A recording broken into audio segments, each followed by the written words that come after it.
Bismillahirrahmanirrahim. Assalamualaikum warahmatullahi wabarakatuh. Alhamdulillahillazi bi nuri jamalihi adha'a qulubal arifin wa bi haibati jalalihi akhraqa fu'adal asyikin wa ammara syiral wasilin. Asyhadu an la ilaha illallah wahdahu la syarikalah rabbul alamin. Wa asyhadu anna Muhammadan abduhu wa rasuluh asrafal anbiya'i wal mursalin sayyidina Muhammadin wa ala alihi wa sahbihi ajmain. Subhanaka la ilma lana illa ma 'allamtana innaka antal alimul hakim. Subhanaka Allahumma rabbana wa bihamdika asyhadu an la ilaha illa anta astaghfiruka wa atubu ilaik. Astaghfirullahaladzim, astaghfirullahaladzim, astaghfirullahaladzim. Allazi la ilaha illa huwal hayyul qayyum wa atubu ilaih. Min jami'il ma'asi wa dhunub. La hawla wa la quwata illa billahil aliyyil azim. Ada dua zona kehidupan. Ada zona bebas hambatan, ada zona yang sangat banyak hambatan. Kita ada di zona mana? Tentu saja pilihan ada di tangan kita. Mereka yang sudah ikhlas, sudah sabar, sudah lapang, sudah menerima kehidupan apa adanya, sudah tidak kesal lagi, berarti mereka sudah ada di zona bebas hambatan. Orang-orang spiritual mengatakan zona ini adalah zona high energy. Jadi zona dengan energi yang sangat berlimpah. Sebaliknya mereka-mereka yang masih marah, kesal, kemurungsung, iri hati, cemburu, dan lain-lain, berarti dia sedang menempatkan diri di zona penuh hambatan. Itu yang disebut dengan zona low energy. Jadi zona dengan energi-energi rendah. Bisa dibayangkan ketika kita ada di zona bebas hambatan, tujuan cepat tercapai. Sedangkan kalau kita berada di zona yang penuh dengan hambatan, pasti kita akan selalu mendapatkan halangan dan rintangan untuk mencapai tujuan. Saya percaya semua kita yang ada di sini sebetulnya sekalipun belum sepenuhnya di zona bebas hambatan, tapi setidak-tidaknya sudah punya niat untuk berada di zona bebas hambatan itu. Berarti kita sedang menuju zona high energy. Oleh karena itu, atas karunia Allah yang luar biasa bagi kita, mari kita puji Allah bersama-sama membaca hamdalah. Alhamdulillahi rabbil alamin. Kita sambungkan dulu ruhaniyah kita dengan ruhaniyah Nabi besar Muhammad Rasulullah sallallahu alaihi wasallam. Beliau tidak pernah mati. Beliau tidak pernah hilang. Beliau selalu ada. Dan semoga barokah keilmuannya, barokah kerasulannya datang kepada kita dan membawa kita ke level high energy. Mari kita sampaikan sholawat padanya. Allahumma salli ala Sayyidina Muhammad wa ala ali Sayyidina Muhammad. Mari kita awali kajian kita di pagi yang penuh berkah ini bersama-sama memohon ridho dan berkah Allah, seraya menyapa asmanya dengan kelembutan dan cinta, seraya membaca basmalah. Bismillahirrahmanirrahim.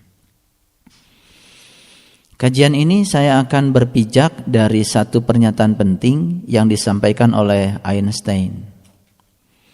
Beliau menyatakan ada dua cara untuk menjalani kehidupan. Cara yang pertama adalah menganggap semua kejadian itu tidak ada yang ajaib. Cara yang kedua, kata Einstein, menganggap semua yang terjadi itu keajaiban. Paham? Ya, kalau paham memang yang bicarakan Einstein, jadi perlu diurai dulu. Ya.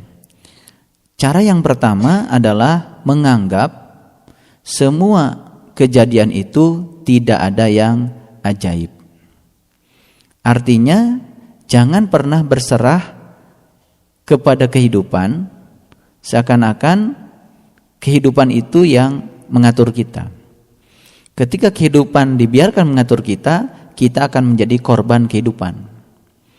Tapi ketika kita sudah mencoba dan mampu mengendalikan kehidupan, berarti kita akan menjadi tuan di dalam kehidupan ini.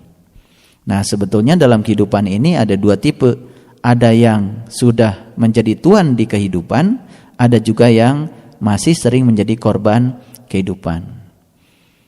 Contoh yang sederhana, orang yang korban kehidupan, misalkan dia marah, ya, lalu kemarahan dia itu seakan-akan karena ada orang lain yang memicu dia marah. Itu korban kehidupan, karena dia tidak bisa mengendalikan kehidupan. Padahal sebetulnya kemarahan yang dijalani oleh seseorang itu karena bibit kemarahannya memang sudah ada di dalam. Jadi kemarahan itu bukan faktor luar sebetulnya. Faktor luar itu hanya menstimulasi saja. Sebetulnya ya bisa direspon, stimulasinya bisa tidak. Tapi sesungguhnya seseorang menjadi marah itu karena di dalam dirinya sudah ada bibit-bibit kemarahan. Nah, pertanyaannya, bibit kemarahan itu dari mana? Bibit kemarahan itu dia bisa dapat dari kehidupan dia sebelum dia lahir kembali di kehidupan yang sekarang. Ada akumulasi energi yang menumpuk di masa lalu. Tapi bisa juga di kehidupan yang sekarang. Bisa warisan dari lingkungan, dari keluarga, dari pola-pola yang menanamkan kebencian atau kemarahan, dan itu masuk di alam bawah sadarnya. Nah, bibit itu kemudian menjadi tumbuh subur karena disirami oleh siraman-siramannya.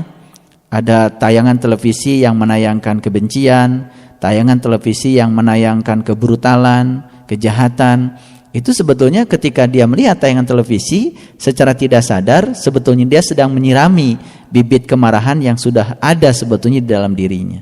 Dan itu yang kemudian menjadi sangat labil. Ya. Ketika ada stimulasi yang sedikit saja dari luar, kemudian dia sangat mudah sekali untuk memuntahkan kemarahan itu. Dan biasanya dia sangat kesal kepada orang yang di luar. Padahal sebenarnya kekesalan itu bibit yang ada di dalam. Nah, lalu dia merasa menjadi korban dari kehidupan karena dia gagal menjadi tuan di dalam kehidupan itu sendiri. Ya. Sederhana sekali sebetulnya, orang yang di dalam hatinya ada marah pasti akan selalu kesal.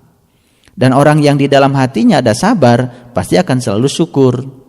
Jadi sebetulnya hati kita mau ditaruh low energy atau high energy kan terserah kita sebetulnya, ya. Makanya kita mau milih jalur bebas hambatan atau jalur yang terus-menerus ada hambatan. Begitu kita mengambil jalur yang banyak hambatan, hambatan ini akan menjadi sandungan untuk segala hal. Sandungan finansial itu dari rasa kesal, ya, dari kemarahan yang di dalam, dari low energy. Kemudian hubungan relasional, hubungan dengan orang, ya, sering terputus, atau hubungan finansial dan lain-lain, apalagi hubungan spiritual. Spiritual tidak mungkin ya bisa dicapai seseorang yang menempuh jalur di banyak hambatan. Spiritual itu hanya miliknya orang yang sudah bebas hambatan. Spiritualitas itu berarti sudah bebas hambatan. Spiritualitas berarti dia sudah memilih jalan yang bebas hambatan, ya. Silakan dipilih mau milih jalan yang mana. Sebetulnya pilihan itu bukan soal A atau B, tetapi kita harus menceburkan diri. Orang yang tidak pernah berani untuk tersesat pasti tidak akan pernah menemukan jalan baru. Jadi jalan baru itu hanya diperuntukkan untuk mereka yang berani tersesat. Jadi dia ketika mencoba nyetir sendiri, kemudian kesandung-sandung, ya, pasti dia akan menemukan jalan baru. Berbeda sekali dengan kalau dia disetirin orang. Ya tahu-tahu udah nyampe misalkan, dia tidak punya pengalaman. Ketika kita disupiri orang, berapa kali pun kita melempuh jalan itu, tetap saja kita nggak hafal.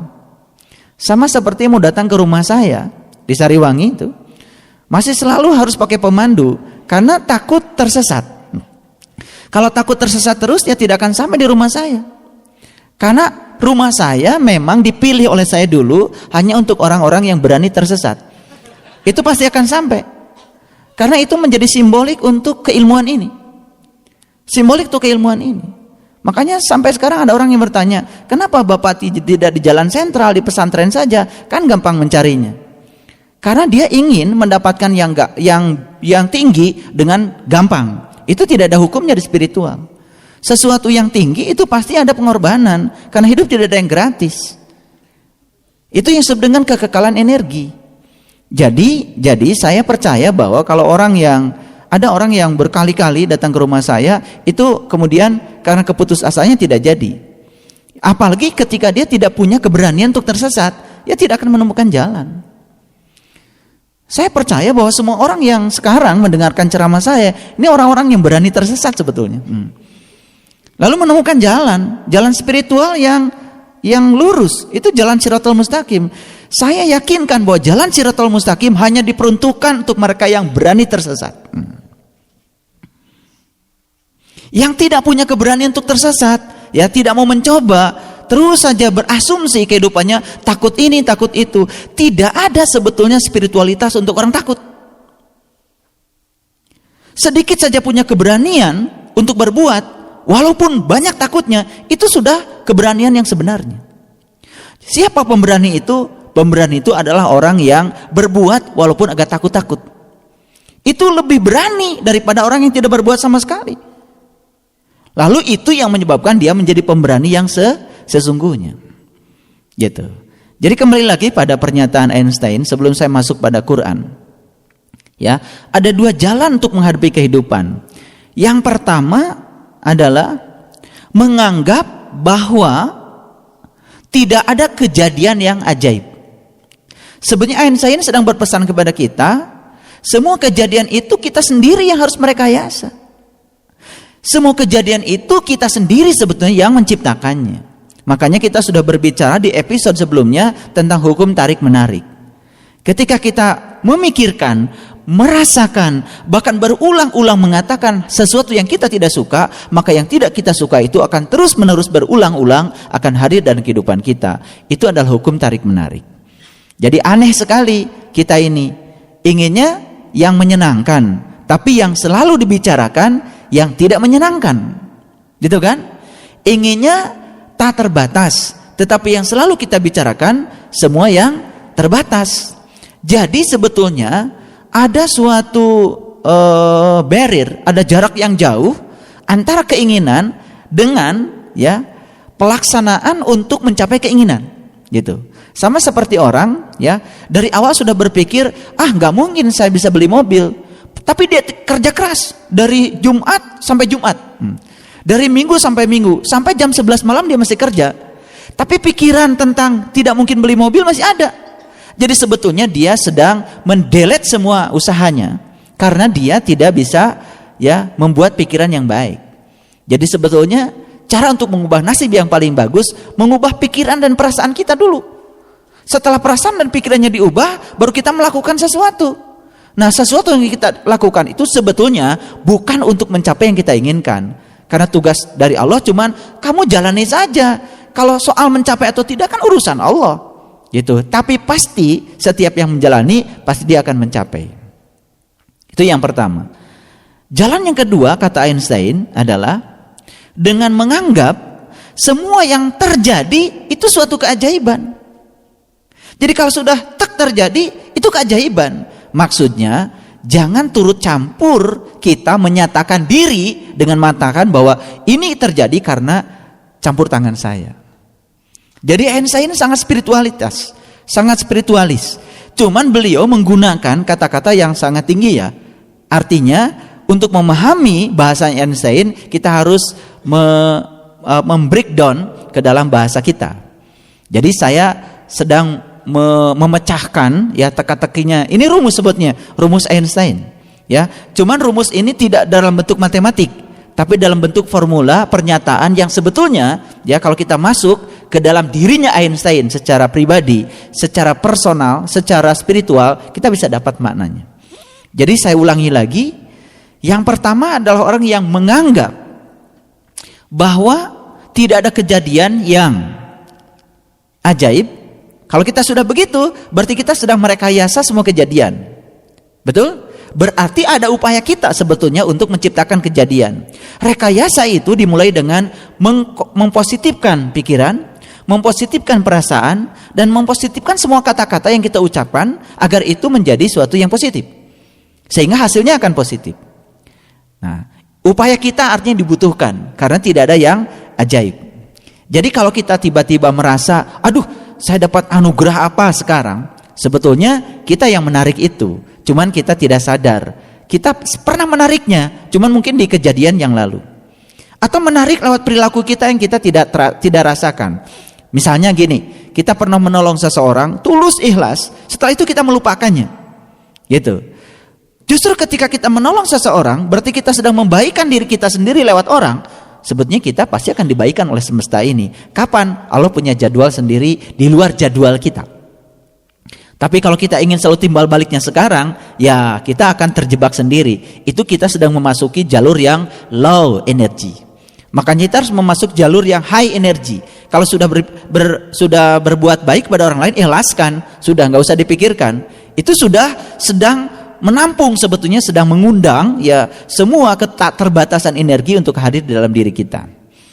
Yang kedua, Einstein mengatakan ya, bisa dijalani kehidupan ini dengan menganggap semua yang terjadi adalah suatu keajaiban. Artinya apapun yang terjadi itulah keajaiban. Artinya lepaskan ya segala rasa yang menyebabkan kita seakan-akan memiliki jasa di situ. Itulah ucapan alhamdulillah yang di Quran surat Al-Fatihah yang kemudian disarikan dalam bahasa sains oleh Einstein. Jadi sebetulnya saya sangat appreciate pada Einstein, dan beliau itu sebenarnya sudah mengamalkan alhamdulillahi rabbil alamin. Makanya kan beliau mengatakan dalam sehari 100 kali aku mengingatkan diriku bahwa sesungguhnya aku sangat bergantung kehidupanku pada orang lain. Teori relativitas, efek fotolistriknya Einstein itu bukan hasilnya sendiri. Makanya ketika beliau mendapatkan hadiah Nobel ya tentang efek fotolistrik, kan ucapan terima kasih beliau itu disampaikan kepada Max Planck. Karena teori kuantum pertama kali yang mengemukakan adalah Max Planck. Ya. Itu artinya teori-teori fisika pun sebenarnya tidak ada yang mandiri. Semua pasti ada latar belakang. Sama seperti seorang peneliti melakukan satu penelitian, pasti adalah yang melatar belakanginya. Bisa penelitian orang lain, ya kan? Bisa. Tidak ada orang bikin penelitian langsung saja begitu. Sekarang ya lembaga riset, ya pengembangan, ya di suatu korporasi siapapun itu kan pasti pesanan. Ada latar belakang yang menyebabkan penelitian itu dilakukan. Jadi oleh karena itu maka kita tidak pernah bisa bergantung lepas kebergantungan pada siapapun. Ya, roti yang di depan saya saja ini beberapa ribu orang yang berjasa mengantarkan ke depan saya. Betul nggak? Siapa yang bikin gulanya? Siapa yang menanam tebunya? Betul nggak? Iya, di situ ada garamnya, ada tepungnya. Ya, siapa yang menanam sagunya? Siapa yang kemudian mengolah sagunya? Bagaimana cara mengolah sagu? Berapa ribu orang yang terlibat di situ? Jadi tidak mungkin ya kita hidup sendiri. Nah oleh karena itu, kenapa Einstein mengatakan, aku mengingatkan diriku 100 kali dalam sehari bahwa kehidupanku bergantung pada banyak orang. Itu aku lakukan untuk memotivasi diriku agar aku bisa melakukan kebaikan sebagaimana kebaikan yang orang lakukan untukku. Jadi sebetulnya itu yang disebut dengan membayar utang budi, ya. Membayar utang budi itu tidak usah face to face, tidak usah antar person, ya. Tetapi sebetulnya ketika kita melakukan kebaikan pada seseorang, lupakan saja karena semesta sudah tahu. Semesta itu merekod semua kebaikan kita, dan suatu saat tabungan energi yang disimpan dalam medan semestanya akan dikembalikan. Contoh sederhana saja. Kalau saya angkat ini barang ini ke atas, Waktu saya mengangkat barang ini ke atas, perhatikan saya perlu energi nggak? Perlu untuk melawan gravitasi, betul nggak? Begitu saya lepaskan barang ini, maka dengan sendirinya energi yang ditabung tadi, yang disebut dengan potensial energi, akan berubah menjadi kinetik energi. Artinya diubah kan, dari energi potensial menjadi energi kinetik. Artinya apa yang kita tabung akan dikembalikan. Jadi semesta ini semua merekod semua tabungan kita, ya, dan itu akan dikembalikan pada saatnya dengan cara yang tepat. Jadi tidak perlu khawatir, ya. Semua tabungan kebaikan akan dikembalikan, semua tabungan keburukan pun akan dikembalikan. Ya, semua itulah semesta yang sangat luar biasa, ya. Jadi Tuhan Rabb al-Alamin telah menciptakan semesta sedemikian luar biasa. Gitu. Nah, sekarang pilihannya kita mau ada di jalur mana? Ya, mau ada di jalur mana? Mau di jalur bebas hambatan dan di situ keberlimpahan mulai datang, atau di jalur banyak hambatan dan di situ justru yang akan datang adalah masalah. Gitu. Nah, itu pilihan ada pada kita. Jadi nasib itu sebetulnya bukan kita menyerahkan diri pada semesta, tapi nasib itu kan sebuah pilihan dan kita yang harus melakukan rekayasa terhadap semua itu. Jadi kalau kita ingin hidup kita baik-baik saja, ya tentu saja kita mengambil jalan yang baik, jalan yang bebas hambatan, kan di situ berkelimpahan energi. Baik, sekarang saya akan buka sedikit rahasia Quran surat Ali Imran. Disilakan semua untuk melihatnya. Surat Ali Imran. Saya ingin membacakan surat Ali Imran ini dari ayat yang pertama. Walaupun nanti sampai mana sampainya saya tidak tahu. Yang penting kita mencoba untuk berani tersesat, ya. Ya. Mencoba berani tersesat. Karena disitulah jalan Shiratal Mustaqimnya ada. Baik. Sahabat-sahabatku, ayahanda, ibunda dan semuanya, mari kita lihat Quran surat Ali Imran. Itu surat yang kedua.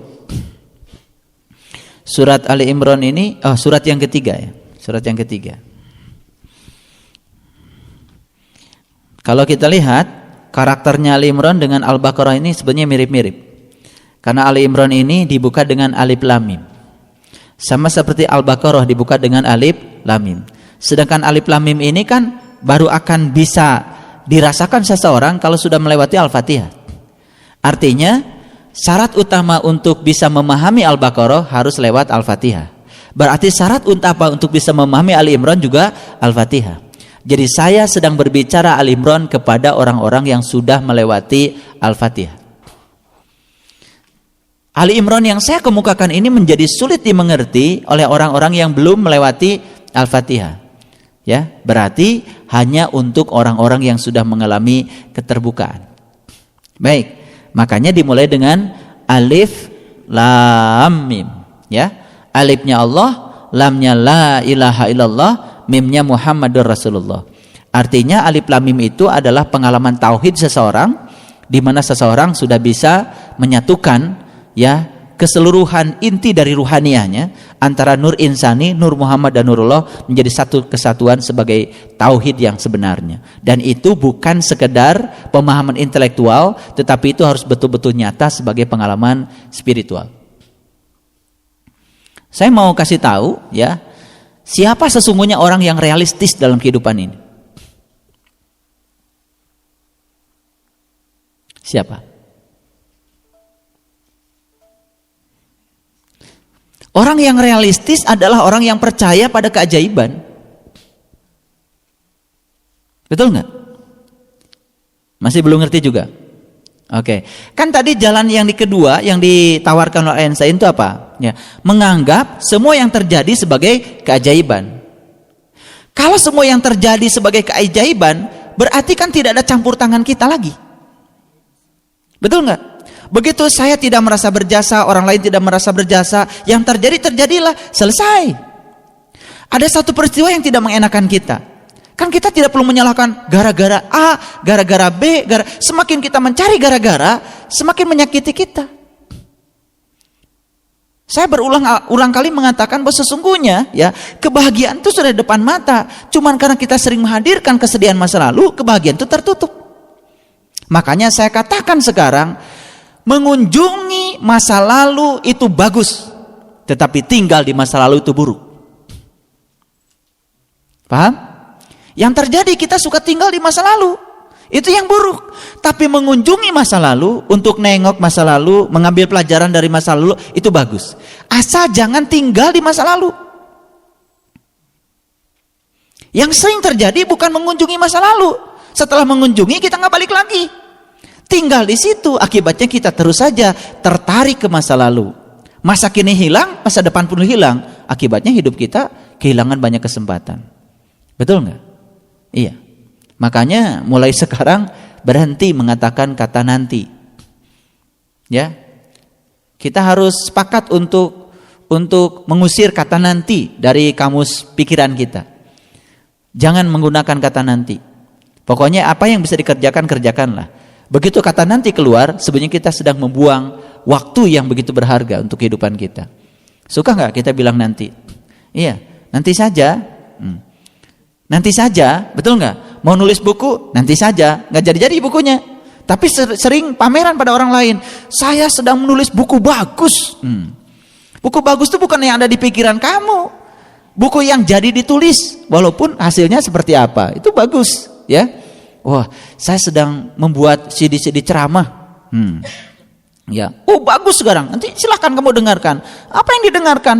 Yang dipikiran kan belum bisa didengarkan. Yang sudah di CD, direkam, ya kemudian di publik, itu yang bisa ya. Jadi itu, ya. Jangan menggunakan kata nanti lagi, ya.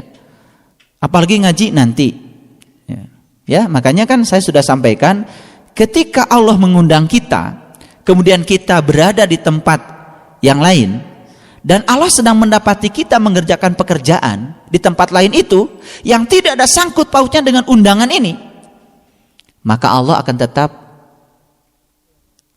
memberikan ruang kepadamu untuk tetap tinggal di tempat itu selama-lamanya. Artinya kita tidak akan diberi izin untuk berada di undangan Allah yang sebenarnya. Jadi hati-hati ya. Ini soal sikap, soal sudut pandang. Karena sebetulnya yang bisa mengubah kehidupan itu sikap dan sudut pandang kita sebetulnya. Akar masalahnya di situ. Baik, sekali lagi saya ingin menyampaikan, ya, alif lam mim ini bukan sekedar ucapan, tetapi betul-betul harus menjadi suatu pengalaman. Karena kita tidak akan bisa masuk ke dalam. Nah, saya agak loncat sedikit. Saya akan masuk ke ayat yang 7 dulu. Ayat yang ke-7 dulu, ya. A'udzubillahi minasyaitonirrajim. Bismillahirrahmanirrahim. Huwallazi anzala 'alaikal kitaba minhu ayatum muhkamat, ya. Hunna umul kitabi, ya. Kemudian apa? Wa kharumu mutasabihat, ya. Kecil sekali ya hurufnya. Dialah yang menurunkan Alkitab. Huwallazi anzala 'alaikal kitab. Dialah yang menurunkan alaika kepadamu Alkitab. Oke? Jadi oleh karena itu saya ulangi lagi, tentu saja saya tidak sedang berbicara kepada mereka yang belum kepadanya diturunkan kitab. Jadi saya harus bicara kepada orang yang kepadanya sudah diturunkan kitab. Kitab yang mana? Ya kitab sejati dong. Kitab yang dibacanya itu tidak usah pakai mata lahir lagi. Kitab yang bisa dibaca oleh mata qalbu, mata batin. Karena Syekh Abdul Qadir Jailani mengatakan, kamu bisa melihat semesta ini dengan mata lahir, tapi kamu tidak akan bisa melihat langit dengan mata lahir. Langitmu hanya bisa dilihat dengan mata batinmu. Itu Syekh Abdul Qadir Jailani saja mengatakan seperti itu. Jadi langitmu hanya bisa dilihat dengan mata batinmu. Jadi saya sedang berbicara kepada orang yang sudah melihat langit nih, ya. Kepada yang penglihatannya masih di bumi gitu ya, saya belum bisa ajak bicara. Kepada mereka yang setiap hari memperguncingkan tubuhnya, gimana ya supaya berat badan saya turun?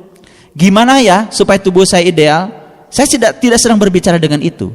Tapi saya sedang berbicara kepada orang yang sudah memikirkan bagaimana ya seluruh anggota tubuh saya dari ujung rambut sampai ujung kaki itu fungsional. Betul nggak? Hampir tidak ada diskusi di antara manusia Yang sedang menceritakan apa fungsinya telinga, apa fungsinya anak telinga. Betul nggak? Kenapa hidung kita pakai bumper, kan gitu? Ya, itu fungsi-fungsi tubuh ini dalam konteks apa Tuhan menciptakan? Hampir tidak ada yang memperbincangkannya, kecuali ya alis mata untuk menangkal matahari, kan gitu. Itu saja, semuanya urusan jasmaniah lagi. Tidak pernah berpikir kenapa Tuhan menciptakan tubuh ini sedemikian sehingga seluruh anggota tubuh kita diberi fungsi seperti itu. Betul nggak? Untuk apa? Jangan-jangan Tuhan punya keinginan untuk dirinya sendiri. Nah, makanya yang diperguncingkan kan kebanyakan bagaimana tubuh saya tetap ideal, betul? Bagaimana saya tetap langsing, betul? Betul? Ya itu saja. Diskusi tentang tubuh tidak pernah menyangkut fungsinya. Baru ideal tidak ideal dilihat dari hawa nafsunya, betul nggak? Ya kalau begini kan jadi begitu, kan begitu. Nah, padahal sebetulnya Allah menciptakan tubuh kita dari ujung rambut sampai ujung kaki, semua itu sebetulnya untuk Allah. Nah sekarang coba perhatikan tangan kita, ini untuk apa? Ya, jari kelingking untuk apa? Jari manis untuk apa? Betul? Jari tengah untuk apa? Telunjuk untuk apa? Kemudian jempol untuk apa? Betul? Kenapa jempol itu kok tidak sama panjang dengan telunjuk? Betul nggak? Kenapa jarak antara jempol dengan telunjuk panjang, tapi jarak antara telunjuk dengan jari tengah pendek? Betul nggak? Betul nggak? Tapi ketika kita menemukan pasangannya, litaskunu ilaiha. Ini ketika berdiri sendiri tidak kerasa, tapi begitu menemukan pasangannya, kan itu tadi, litaskunu ilaiha, begitu menemukan azwaja, damai. Ini ketika dipertemukan dengan pasangannya langsung damai. Ini ketika dipertemu dengan pasangannya langsung damai, simetrinya ketahuan. Betul nggak? Tapi ketika berdiri sendiri seperti ini, paling ini cuman bisa ngulek, bikin sambal, betul nggak? Nyuci pakaian yang kotor, betul nggak? Menghilangkan daki, betul nggak? Atau mijit-mijit orang yang pegel, betul nggak? Ketika sendiri. Tapi ketika dipertemukan pasangannya, dia merasa damai. Nah, sebetulnya hidup kita itu adalah menemukan pasangan. Betul nggak? Kelingking pasangannya apa sih? Betul nggak? Yang belum menemukan pasangannya sampai sekarang, itu belum alif lam mim. Berarti dia belum bisa mewarisi kitab. Jadi beruntung ya, ini bukan ilmu sembarangan ya. Yang sudah bisa menemukan pasangannya dan begitu menemukan pasangannya meraung-raung menangis, betul nggak? Karena kedamaian yang didapatkan itu sudah luar biasa. Lalu dia mengucapkan Allahu Akbar, Allahu Akbar. Allahu Akbarnya menjadi bermakna. Karena apa? Dia sedang merasakan akbarnya Allah lewat ciptaannya yang diberikan kepada dirinya. Karena dia telah menemukan pasangannya. Tentu saja untuk menemukan pasangan ini saja perlu dapat pasangan yang lain. Pasangan guru murid, betul nggak? Iya, pasangan guru mursyid harus ada pasangannya. Begitu tidak pasangannya akan dibuat, akan dicari supaya dia berpasangan. Ini saya kasih tahu. Ada sesuatu di tangan kita yang hilang. Kita bilang apa? Aduh, hilang, gitu kan? Padahal sebetulnya kalau kita sadar, yang dihilangkan dari tangan kita karena itu bukan pasangannya. Begitu kita percaya bahwa sebenarnya Allah sedang menciptakan yang lain untuk dipasangkan yang lebih baik daripada yang ada, sebenarnya kita tidak akan merasa kehilangan karena pasangannya sedang dibuat yang lebih baik. Karena sebetulnya dengan pasangan itu kita kurang cocok, betul nggak? Jadi akan dibuatkan pasangan yang lebih cocok, yang lebih simetri lagi. Baik, kita teruskan dulu pelan-pelan ya ngajinya. Walladzi anzala alaika alkitab, ya. Nah, minhu ayatum muhkamat. Jadi dia telah menurunkan kepadamu kitab, ya. Tetapi yang diturunkan kepada dia itu baru tanda-tanda yang muhkamat. Jadi yang muhkamat itu yang tidak perlu dipikirkan lagi, ya. Yang tidak perlu ditakwil lagi, ya. Yang sudah jelas, yang sudah nyata. Betul? Nah, kita lihat yang lainnya. Ya, hunna umul kitab wa ukharu mutasabihat. Nah, tapi yang berikutnya, ya, yang berikutnya ada yang tanda-tandanya itu mutasabihat. Jadi mutasabihat itu artinya tidak bisa dicerap secara langsung. Betul nggak? Nah, kemudian yang berikutnya Adapun orang-orang yang dalam kolbunya condong kepada kesesatan. Nah, jadi kolbunya condong pada kesesatan. Kolbu yang siapa yang condong kepada kesesatan? Ya tentu saja kolbunya orang-orang yang belum tahu kepada Tuhan. Makanya lihat kolbu orang yang sesat. Ketika sholat dia kan kolbunya kemana-mana, menghadirkan segala macam urusan kehidupan, urusan itu kolbu yang sedang sesat sebetulnya. Ya tapi lumayan kan dia berani sesat. Betul nggak? Ya lumayan berani sesat. Artinya dia sedang menempuh Isra untuk menemukan yang benar. Jadi kalau ada orang mengatakan, buat apa saya sholat? Saya nggak tahu Tuhan kok. Ya Allah, ya. Ada apresiasi dari Tuhan. Kamu nggak tahu Tuhan aja udah sholat. Apalagi ntar kalau sudah tahu Tuhan, kan begitu. Betul nggak? Jadi sebetulnya untuk tahu jalan yang baru, tahu jalan yang benar, kan wajar kalau dia harus melewati jalan yang sesat. Jadi nggak apa-apa orang yang sedang sholat tapi tidak mengingat Tuhan, itu baik dari sisi perjalanannya. Tapi kalau dia berhenti di situ, itu yang salah. Jadi sebetulnya ya orang itu belum dikatakan gagal kalau dia itu kemudian kalah dan jatuh, belum. Sepanjang dia tidak mengatakan saya berhenti. Nah, kegagalan itu sebenarnya ketika dia kemudian mengatakan saya berhenti. Betul nggak? Jadi ketika jatuh, ketika kita kalah, nggak apa-apa, bangkit aja. Justru ketika kita tidak mau bangkit, kita ketinggalan orang. Dan itu kegagalan yang sebenarnya. Apalagi ketika kita bilang pada diri kita, ya sudah deh, saya berhenti di sini saja. Nah, ketika berhenti di sini saja, kata-kata kita yang menyebabkan kita gagal, bukan kekalahan, bukan jatuhnya. Paham ya? Jadi sebetulnya kiamat itu harus setiap saat. Bangkitnya ruhaniah kita harus setiap saat, ya. Jadi sebetulnya ada orang yang sudah kiamat secara hakikat, tapi belum kiamat secara syariat. Artinya kiamat di dalam aspek ruhaniah dia tidak kemudian terimplementasi ke dalam kiamat pada aspek jasmaniah. Itu translasinya masih kurang. Makanya itu sebabnya kan ukuran spiritual itu bukan yang bersifat ajaib, bukan bersifat gaib, tapi semua yang bersifat nyata. Jadi nyata seseorang sudah mencapai tingkatan spiritual itu dari kenyataan hidupnya. Ya, bukan dari cerita dia mengalami ini bukan, ya. Dia cerita, tadi malam saya mengalami ini, itu gak penting. Tapi yang tadi malam dialami itu sudah ditranslasi ke dalam bahasa hidup. Ternyata pagi ini dia ngomongnya jadi benar gitu kan. Itu baru percaya kan, betul. Tapi masih ngomongnya nggak benar, walaupun ngomongin pengalaman paling kayak apa, kan sebenarnya tidak ada korelasinya, betul nggak? Spiritual tidak begitu. Bisa dilanjutkan? Nah, adapun orang-orang yang dalam kolbunya condong kepada kesesatan, maka mereka mengikuti sebagian tanda-tanda yang mutasabihat itu untuk menimbulkan fitnah dan untuk mencari-cari takwilnya. Jadi yang mutasabihat ini kan gaib. Yang mutasabihat ini yang mengerti Allah. Kalau yang mutasabihat ini yang mengerti Allah, ya untuk tahu yang mutasabihat, ya berhubungan dengan Allah dong. Untuk tahu mutasabihat, misalkan kuliah mata kuliah A, kuliah mata kuliah B, udah salah. Atau belajar filsafat tambah salah. Betul nggak? Yang mutasabihat ini kan yang tahu Allah.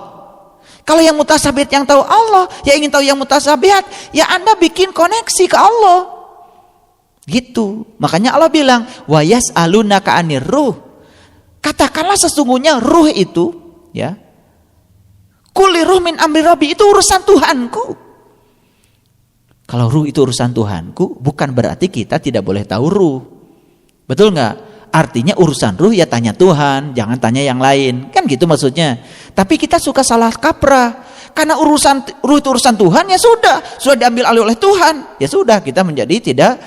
Padahal sebenarnya kita disuruh untuk mengakses urusan ruh kepada Tuhan sebetulnya. Jadi kata-kata wayas alunaka anir ruh kuliluh min amir rabbi, kita disuruh akses urusan ruh pada Tuhan. Bukan disuruh berhenti membicarakan masalah ruh, tidak disuruh berhenti, ya, tidak disuruh berhenti. Ya, wa ma utitu minal ilmi illa qalila. Kan kamu sudah diberi ilmu yang sedikit. Betul enggak? Nih, yang sudah dapat ilmu yang sedikit, ya silakan mengakses. Ilmu yang sedikit itu bisa membuat akses yang luar biasa kalau dijalankan sungguh-sungguh. Teruskan dulu, ya. Maka mereka mengikuti sebagian tanda-tanda yang mutasabihat itu untuk menimbulkan fitnah dan untuk mencari-cari takwilnya. Padahal tidak ada yang mengerti takwilnya melainkan Allah. Jadi kalau yang tahu takwil mutasabihat itu cuma Allah, ya sudah, kalau ingin tahu yang mutasabihat, kita jangan jauh-jauh dari Allah. Kan gitu maksudnya, betul nggak? Gitu. Nah, tapi Allah memberikan keistimewaan yang berikutnya di ayat ini. Apa? Ya. Wa ma ya'lamu ta'wilahu illallah, dan tidak ada yang mengerti takwilnya kecuali Allah. Kemudian Allah mengatakan warasikhuna fil ilmi yaquluna amanna bihi kullun min indi rabbina. Ya. Rasikhu. Ya. Di sini Allah mengatakan kami beriman kepada tanda-tanda yang mohon maaf. Padahal tidak ada yang mengerti takwilnya melainkan Allah, dan orang-orang yang mendalam ilmunya. Nah ini warasihu itu orang-orang yang mendalam ilmunya.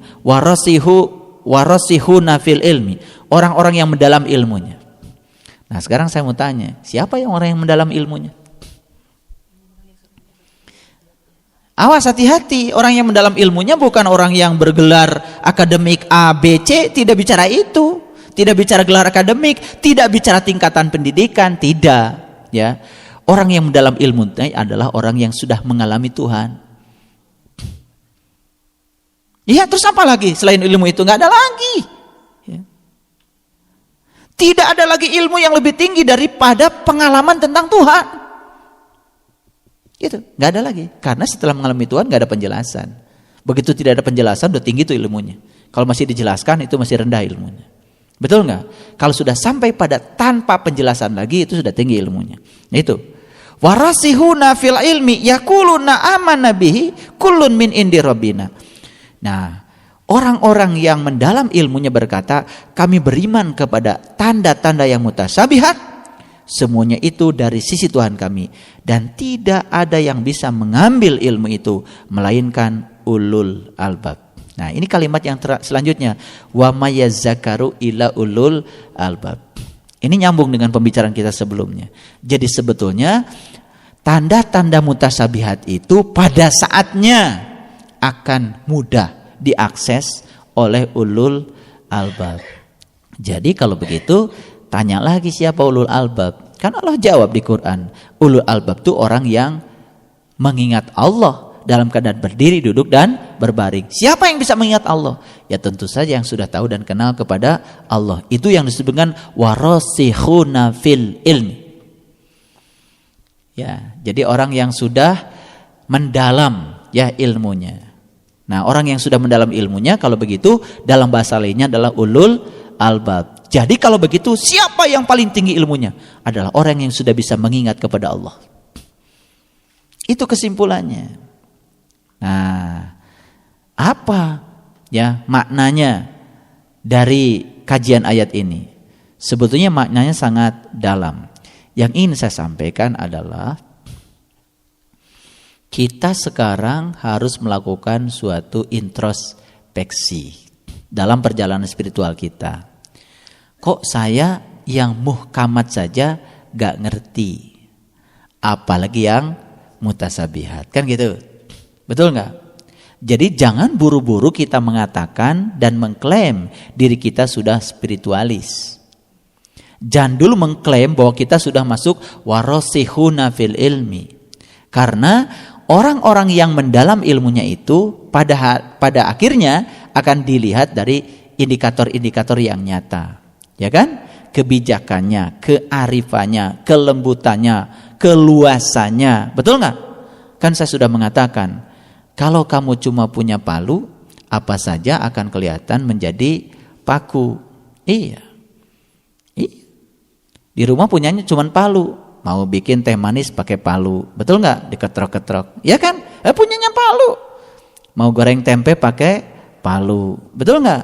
Ya. Mau motong kayu pakai palu. Ya bayangkan, motong kayu pakai palu. Ya punyanya cuma palu, jadi alatnya cuma itu. Ya ilmunya itu saja. Makanya ilmu kedokteran, ilmu tentang kejiwaan, ilmu tentang ekonomi, ilmu tentang politik, ilmu tentang apa saja, jangan kita menjadi anti untuk mempelajarinya. Semua itu menjadi wawasan yang akan membuat hidup kita menjadi sangat lapang.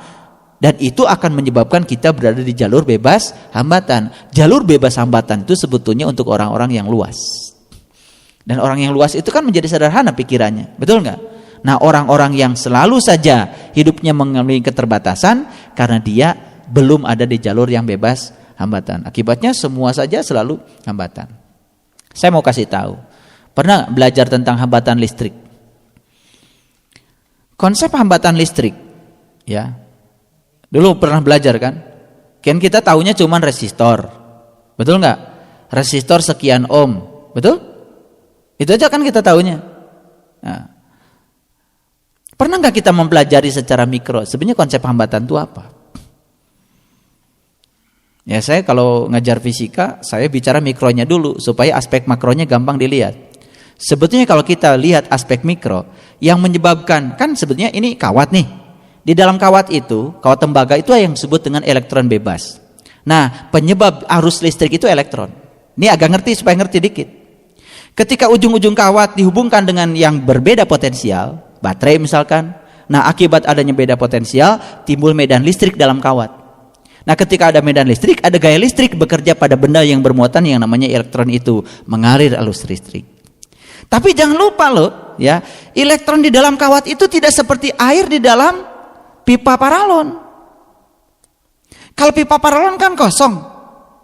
Tapi kalau di dalam bahan yang namanya tembaga, kan bahannya juga keras. Berarti di dalam bahan masih ada jalinan atom bahan. Nah, jalinan atom bahan itu harus ditembus oleh elektron. Sehingga sebenarnya ketika elektron itu menembus jalinan atom bahan, dia sedang menabrak sini, menabrak sini, menabrak sini. Jadi sebetulnya banyak sekali tabrakan. Nah, besar kecilnya hambatan listrik pada suatu kawat bergantung seberapa banyak dia melakukan tabrakan dalam selang waktu tertentu. Semakin banyak tabrakannya di selang waktu yang sama, berarti hambatannya besar. Itu aspek mikronya. Jadi dalam waktu 1 jam, nih dari pagi sampai nih jam 6 kita keluar rumah, jam 7 nih kita hitung berapa tabrakan yang sudah terjadi. Misalkan gini, ya, kan begitu keluar rumah sudah mulai kita berinteraksi. Betul nggak? Nah, saya tidak sedang berbicara jalur bebas hambatan itu jalan tol untuk mobil kita supaya, bukan itu yang saya maksud. Jalur bebas hambatan spiritual. Lalu jalur bebas hambatan spiritual itu yang kemudian akan menyebabkan jalur bebas hambatan finansial. Percaya atau tidak, ada hubungannya. Gitu, ya. Ketika kita pagi-pagi sudah berpikir positif, keluar dari rumah dengan keyakinan bahwa saya akan mendapatkan hal yang positif, kan dia sudah membuka pintu. Betul nggak? Nah, ketika membuka pintu, ya, pasti kenyamanan akan mulai datang. Sama seperti kita pergi ke bank. Pergi ke bank. Sekarang kan di bank, ya, setiap pintu tuh ada satpam yang mengatakan selamat pagi di bank mana, ya, betul nggak? Itu kan itu. Nah, ucapan selamat pagi itu dan sebagainya, menurut saya itu harus disosialisasikan pada semua kehidupan. Jangan cuma di bank saja. Karena sebetulnya kehidupan pun menyampaikan selamat pada kita. Selamat pagi, kamu sudah dianugerahi 24 jam. Sebenarnya waktu kita kan sama 24 jam. Betul nggak? Jangan lupa setiap orang dibeli 24 jam yang sama. Lalu kenapa orang lain beda dengan saya? Kan soal menggunakan waktu yang 24 jam itu. Betul nggak? Ketika kita menggunakan waktu yang 24 jam itu, ya itu. Jadi perbedaan Anda dengan yang lain, perbedaan saya dengan yang lain, sebetulnya kita diberi waktu yang sama 24 jam. Satu dengan lain berbeda tergantung menggunakan waktunya. Orang lain masih bangun, kita sudah tidur. Orang lain sudah bangun, kita masih tidur. Jelas beda nasibnya. Betul nggak? Iya. Memang ada orang bijak mengatakan, bagus sekali kamu punya sahabat yang penghayal dan pemimpi. Dengan bersahabat dengan mereka, kamu akan tahu bahwa dunia tidak sesempit kamarmu. Saya tidak sedang melegalisasi bahwa penghayal dan pemimpi itu bagus. Karena penghayal dan pemimpi justru bisa membuat kita menjadi malas. Betul nggak? Tetapi untuk mengubah kamar kita supaya tidak sesempit yang kita punya sekarang, bahwa ada dunia lain di luar itu, bagus juga. Tetapi lebih bagus lagi kita punya teman yang penghayal dan pemimpi, tapi punya teman yang pekerja keras, yang sedang merealisasikan hayalan dan impiannya. Jadi jangan satu klub itu koheren semuanya, penghayal dan pemimpi, itu bahaya ya. Jadi nanti ya ibu tenang aja. Nanti kalau saya sudah dapat rezeki, saya kasih ibu rumah, saya kasih. Terus ibu gimana? Saya menghayal lagi. Gampang kok. Nggak bayar. Gitu. Nah, yang saya maksud dengan hambatan itu apa? Begini. Keluar rumah sudah kita misalkan berpikir, aduh hujan nih, kita sedang menghambat nih, betul nggak? Kita udah tabrakan sama iklim, berarti kondisi kita bergantung pada iklim, betul nggak? Iya, betul nggak? Begitu keluar dari rumah dapat kesulitan apa saja? Misalkan ya, yang sederhana saja, misalkan tiba-tiba mobil kita kempes ban, betul nggak? Betul nggak? Itu kan tabrakan. Nah sebetulnya ya tabrakan-tabrakan yang fisik itu kan sebenarnya bisa menjadi tabrakan spiritual kalau itu direspon semua.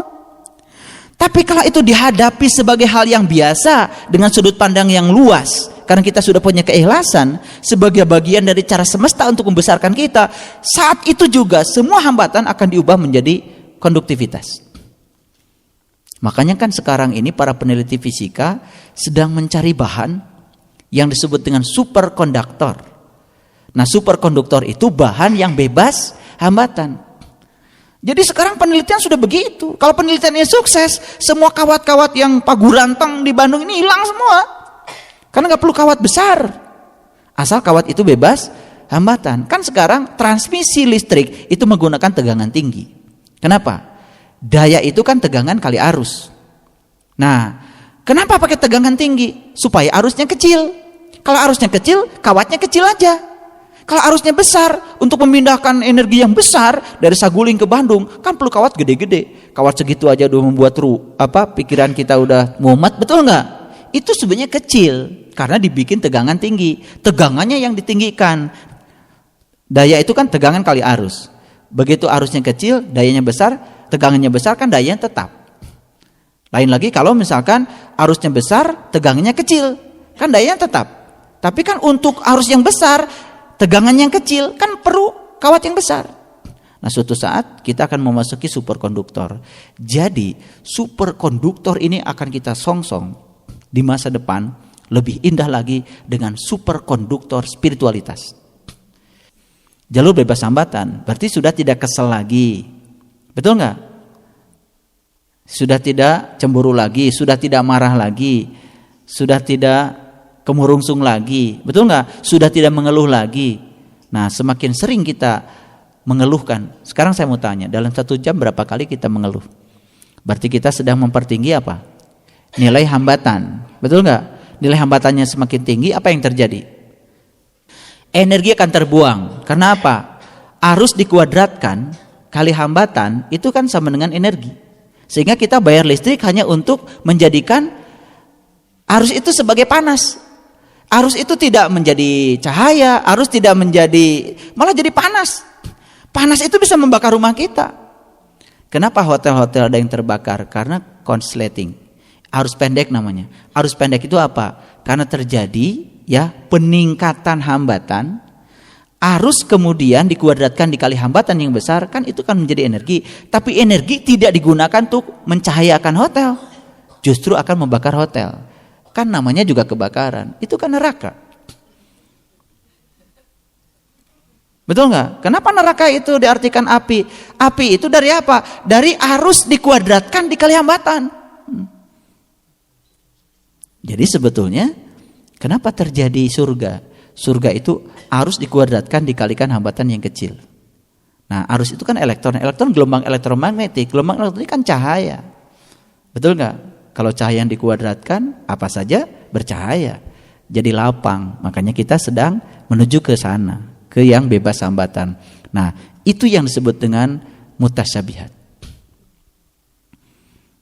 Nah, sekarang mari kita tanya sekarang. Kita kalau Quran baca yang muhkamat, yang biasa, gak ngerti. Baca yang mutasyabihat, apalagi tambah gak ngerti. Jadi jangan dulu mengklaim bahwa saya ini ahli ma'rifatullah, ahli baitullah. Itu klaimnya terlalu lebay itu. Kalau bahasa anak kita itu sotoy gitu. Jadi buru-buru mengklaim diri sebagai itu, padahal indikatornya kan jelas, betul nggak? Jadi sekarang pulang dari sini coba dites.